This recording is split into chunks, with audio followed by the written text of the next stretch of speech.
Good evening. I'm Carty Davis, and welcome to the March 22nd, 2010 meeting of the Lake Forest Zoning Board of Appeals. The board is here tonight to work together with all of you, property owners, neighbors, and architects, to continue the tradition that allows community members to work together to preserve the qualities and a unique character that make Lake Forest a special community. We recognize the personal importance of each petitioner's request. Our goal is to respect the request of the owner while balancing the interests of the community as a whole. For those of you who may not be familiar with the Zoning Board of Appeals, the board hears all requests for variations in zoning and special use permits. The City of Lake Forest is committed to conducting open meetings.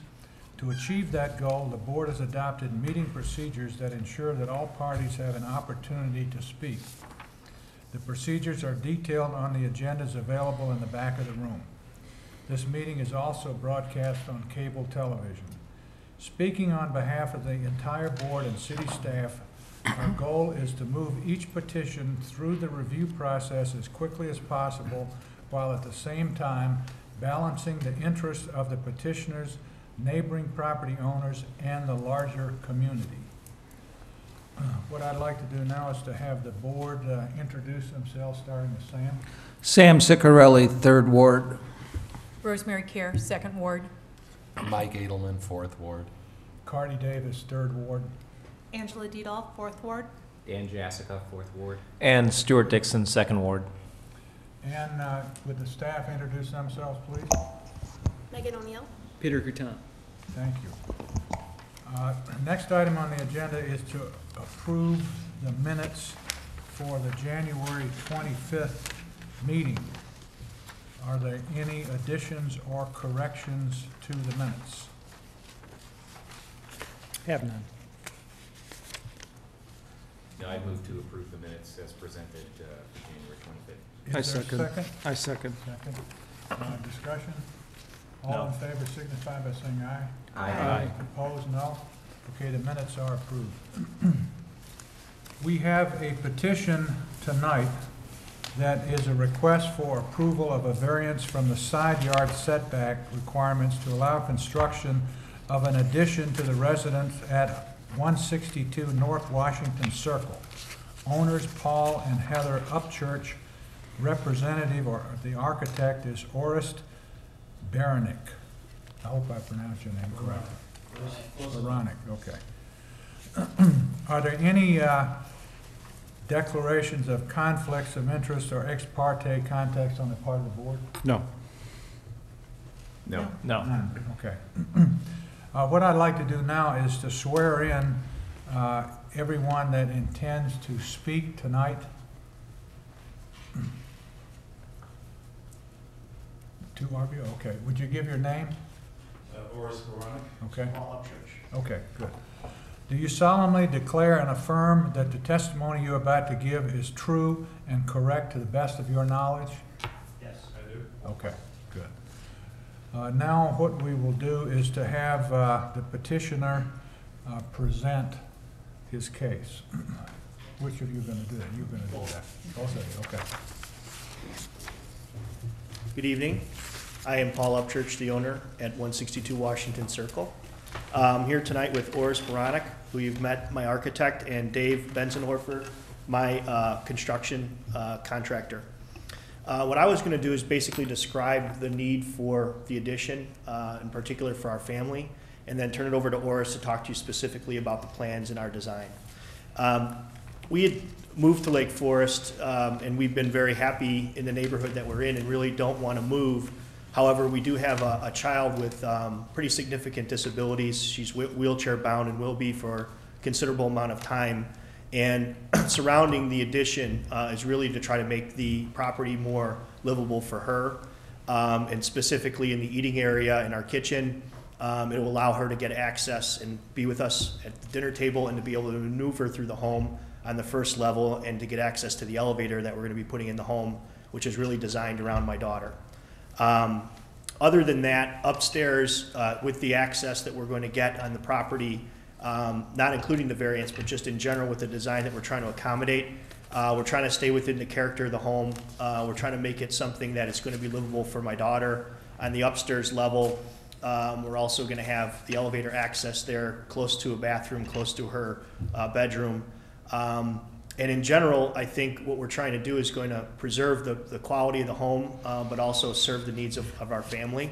We really love the neighborhood. Our neighbors are very supportive of, on both sides and around the area, of the addition that we want to do. And Megan has been very helpful through the process of helping us maintain, you know, the quality of the neighborhood and the charm of the home, and staying within the guidelines, but also accommodating our needs. So we're hoping that we can move through the process relatively quickly, because it is getting more challenging as my daughter is getting older to maneuver through the house, because it is an older home, and we're hoping that we can work together to get this approved.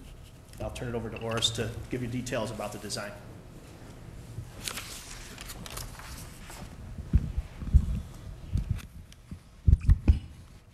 Mr. Chairman, ladies and gentlemen of the board, first of all, I hope you had a good dinner.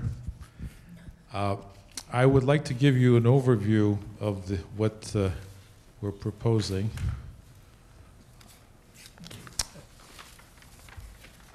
And then get down to the specifics of how the hardship is created or how it can actually be resolved. What you have here is a site plan that gives you an overall site plan showing the existing portion, and then the addition in the back. And then here is a blow-up of that situation. Let's see if I can get oriented here. The hatched portion is the two-story addition that's in question. What we're in fact doing is continuing the existing, the line of the existing residence further back on both sides, and at the same time filling in this quadrant in between. What this basically shows is, here we go, the setbacks that actually occur. Right now, the residence is only 7 feet away from the side lot line, with a existing 2-foot overhang. Now, it is an existing non-conforming situation, because if it was in fact conforming, it would have to be 10 feet to the overhang, which means that this wall would have to actually sit 12 feet away from the lot line. The addition, and I'll show you the interior shortly, at this point proposes that the section in the back here continue even with the existing wall, and then actually continue as well on this side. On this side, however, we have a 14-foot side yard, which is not in question. So basically, this addition then breaks down to a situation.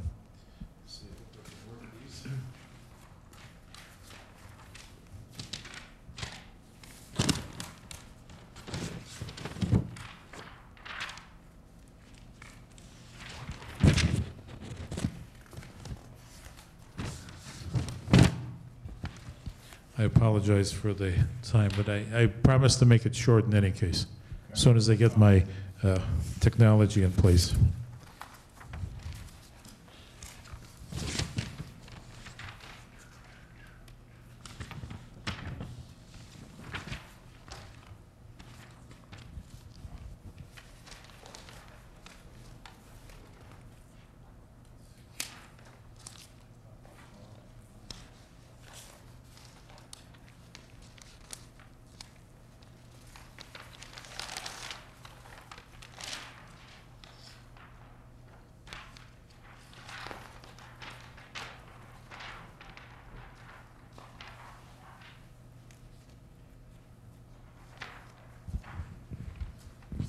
This illustrates the addition in question.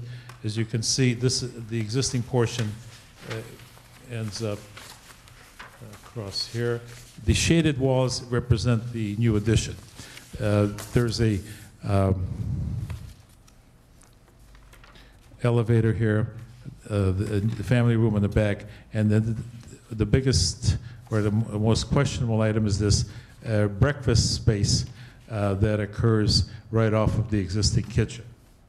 In effect, that is where the nonconformance occurs. If you can see this 4-foot section right here, these two walls, in effect, are the ones that require the variation, because this one wall, let's see, this wall, basically, because it has a 2-foot overhang, would actually have to sit 2 feet further back, and this wall that continues off of the existing would actually have to sit 4 feet back. Am I making that clear? No. All right, I don't want to.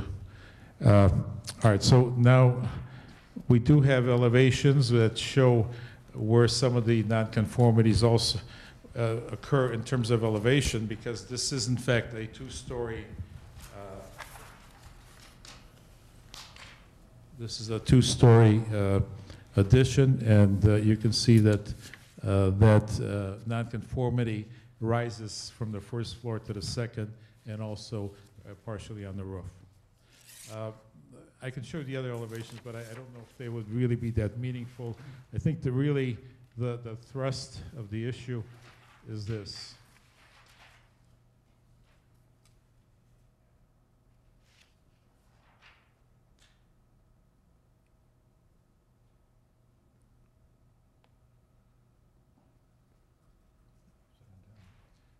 This dark wall represents a wall or addition that would in fact conform to the existing zoning ordinance. It is 2 feet over from what we're proposing at this point here, and it's about 4 feet over from this point.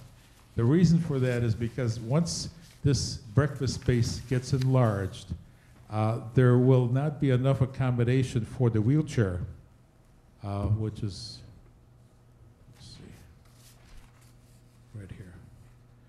And consequently, in order to provide that wheelchair access, what we're proposing in effect is to expand this existing wall, carry it over 4 feet, and then jog it in, and then still be 2 feet away from the point that would be required by the zoning ordinance.